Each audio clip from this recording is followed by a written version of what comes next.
안녕하세요. 경제적 자유를 꿈꾸는 눈사람 채널 찾아주셔서 감사합니다. 타이거 ETF 유튜브 스타 이벤트를 맞아 어떻게 하면 연금 ETF로 건물주가 될 수 있는지 알아보는 시간을 가져보겠습니다. 최근 설문조사에 따르면 성인 남녀가 꿈꾸는 직업 중 2위가 건물주라고 합니다. 저도 사실 건물주 한번 돼보는 게 꿈인데요.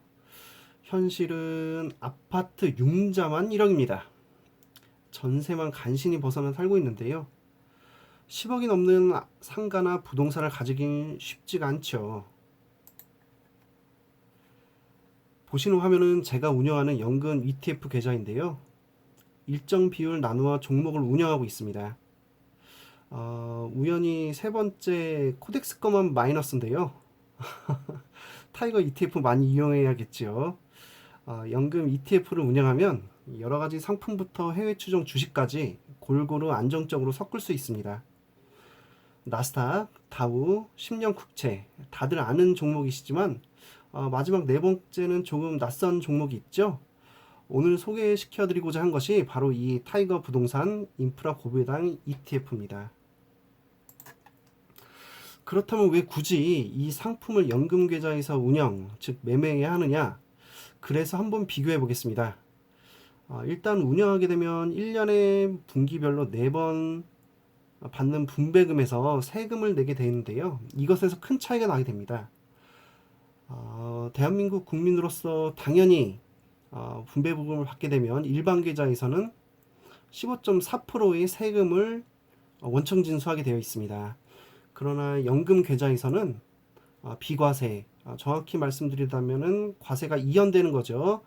나중에 연금 수령 시에 저리의 이자로 세금을 낼 수 있게 되는 과세 이연 효과가 나타나게 되고요.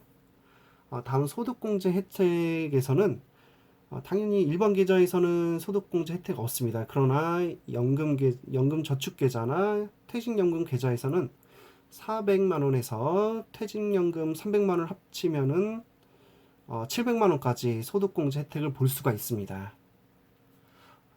다음은 장기적 보유 의지인데 일반 계좌는 당연히 이 주가가 갑자기 높아지면 시색 차익을 보기 위해 금방 팔아버리기도 하고 또 주가가 떨어지면은 이건 또 아닌데 싶어서 금방 또 팔아버리는 경우도 있어서 한 가지 종목을 장기적으로 보유하기는 쉽지가 않습니다. 그러나 연금 계좌에서는 어차피 이게 뺄 수 없는 돈이기 때문에 그리고 10년, 20년 그 이상도 가져갈 계좌이기 때문에 그렇게 쉽게 매매를 하지 않게 되더라고요. 그래서 장기적으로 가져갈 수가 있게 되고요.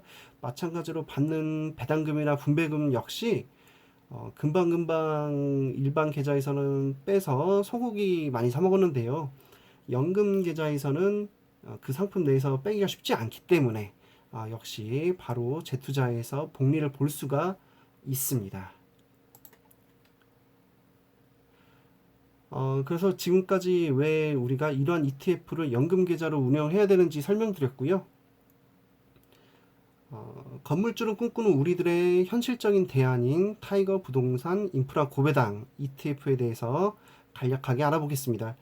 최근 팬데믹으로 인한 큰 주가 폭락과 기술주 중심으로 상승으로 이러한 리츠들은 큰 인기를 모으지 못하고 있습니다. 그러나 저는 사실 생각이 좀 다릅니다.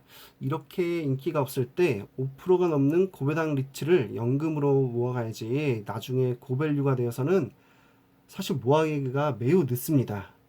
또한 모든 리츠들은 가지고 있는 물건이 중요합니다. 그 물건은 어떤 거를 가지고 있는지 저와 함께 한번 알아보겠습니다.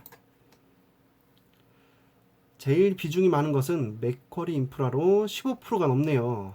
그리고 차례로 롯데리츠, 맵스 리얼리티, 신한 알파리츠, 이리츠 코크랩으로 보유하는 리츠가 50%가 넘습니다. 나머지는 보시는 바와 같이 안정적인 고배당 종목으로 구성되어 있습니다. 하나씩 알아보겠습니다. 먼저 제일 비중이 높은 맥쿼리 인프라 펀드. 서울랜드만 가면 마법처럼 빨아들이는 우면산 터널을 보유하고 있군요. 중간에 도망칠 수도 없습니다. 하면 그냥 2,500원. 그리고 해외여행 갈 때는 무조건 지나가야 되는 인천대교도 가지고 있습니다. 이렇듯 우리가 꼭 지나가야만 하는 요지요지에 인프라를 만들고 누워서 떡 먹듯이 수수료를 받아가는 주주에게는 아주 착한 종목이 되겠습니다. 해외에서 상업용 리츠는 임대료를 못 받아 죽쓰고 있지만 국내 상은 훨씬 좋은 편이라 벌써 백화점과 마트를 주말에 사람들이 엄청 이용하고 있습니다. 이러한 백화점과 마트를 가지고 임대 수수료를 받아 주주에게 돌려주는 롯데리츠도 가지고 있습니다. 롯데리츠는 얼마 전 공모 후 인기가 너무 좋아서 상장 시 상한가를 갔었지요. 그리고 주가는 줄줄 계속 빠졌습니다. 이렇듯 인기가 너무 좋을 때는 발을 들이지 않는 것이 좋습니다. 그리고 지금은 다시 인기가 없기에 들어가기 좋은 기회라고 생각합니다. 다음은 맵스 리얼리티입니다. 보유 상위 70% 이상이 센터 원, 무슨 아이돌 이름 같은데 사실 이것은 중구에 위치한 미래에셋 보유 빌딩입니다. 이것을 임대해서 거기서 나오는 수익을 주주에게 돌려줍니다. 다음은 공격적으로 자산을 운용하고 있는 신한 알파 리츠입니다. 상장 후 지속적으로 유상증자하여 지금은 5개의 상업용 빌딩을 가지고 있는데요. 판교, 용산 등 핵심 지역 상권의 빌딩을 소유하여 공식률이 매우 낮습니다. 다음은 이리츠 코크랩. 팬데믹 상황에서도 저와 아내가 갈 수밖에 없는 곳이 있습니다. 그곳은 바로 뉴코와 아울렛입니다. 여기는 안 갈 수가 없습니다. 놓칠 수 없어요. 아울렛 꼭 가야 됩니다. 이런 이랜드 계열의 아울렛을 보유해서 임대 수수료를 받아 주주에게 돌려주는 것이 이리츠 코크랩입니다. 지금까지 보한 리츠들은 대부분 팬데믹 상황에서도 고정 임대로 영업이익이 비슷하거나 실제로는 늘어났습니다. 그렇다면 실제로 지난 분배금은 어땠을까요?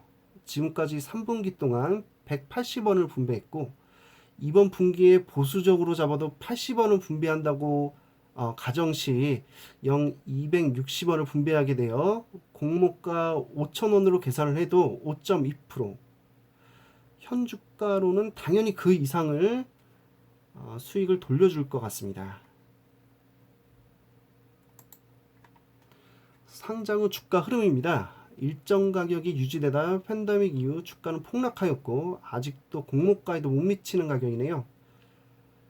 주식은 싸고 인기가 없을 때 매수하는 겁니다. 물론 과거의 수치가 미래의 수익을 보장하지는 않습니다.